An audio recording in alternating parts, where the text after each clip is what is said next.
Do you know how them bullets hit my son? What they did to his body as they hit his body? Why did he stop Michael Brown? Because they were walking down the middle of the street blocking traffic.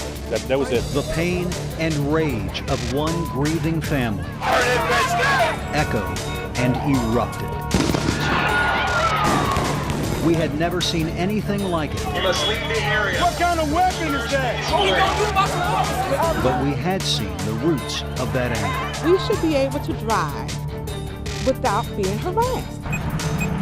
Mostly white cops busting mostly black and poor residents. They treated me like a wild animal. Community courts turned into debtor prisons. I'm in jail because of some traffic tickets I had. And the politicians who pushed all of it. Mayor, you just want to ask you. I told you nothing on camera. It's not funny. What?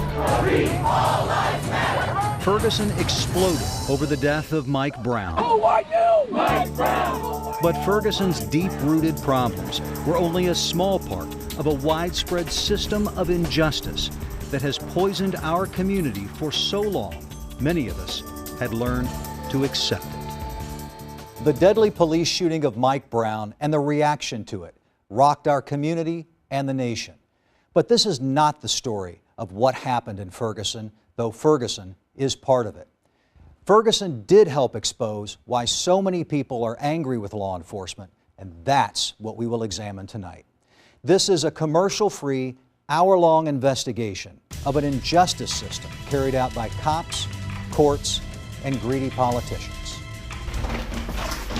Melvin Lands, a disabled ex-cop, was tasered and jailed over what he calls a misunderstanding with white police officers from Ferguson. They went out of their ways to torture me and make my life as miserable as they could. The incident ended with allegations of police brutality, mistreatment in jail, and a pile of tickets that cost Lands a bundle of cash, a case that was eventually amended to littering. It totaled up to over $1,400. $1,400? Yes. For littering? For littering. In a scathing report, the Department of Justice found a practice of abusive police behavior in Ferguson. It was fueled partly by greedy public officials who encouraged police to be more aggressive and issue more tickets that brought millions of dollars of revenue into the city.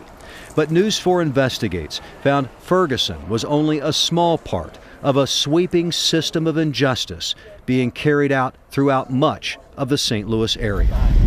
Our investigation also brought us to the North County city of Bellefontaine Neighbors. We just want to ask you. I told you nothing on camera. Mayor, we want to ask you some questions. I told you nothing on camera. But Mayor Robert Doar refused to talk on camera about a police policy that critics say is indefensible and has hurt the relationship between cops and the community. This is a Ferguson waiting to happen. Well, I think it's unfair to the community. As a Bellefontaine Neighbors officer for a decade, retired Corporal Joe St. Clair was ordered to carry out what he called a detailed quota system for tickets and arrests. If officers failed to meet their monthly mandated number, they could be fired. I believe the chief put an illegal mandate on the officers, yes.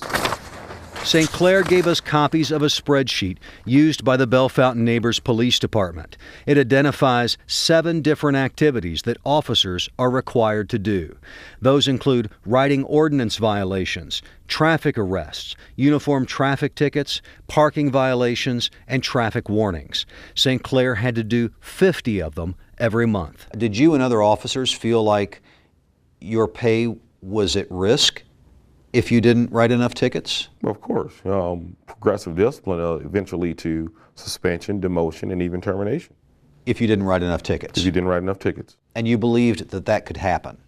Yes. St. Clair believed it because he received this letter from the police department threatening disciplinary action because he failed to meet the 50 minimum in September 2013. After getting that letter, St. Clair started writing more tickets and always met his quota. I was not comfortable doing it. I had to do it. I have a wife and 2 children. I had to support. In 2013, the year Joe St. Clair was reprimanded for not meeting his quota, Bellefontaine Neighbors Police wrote a record number of traffic tickets.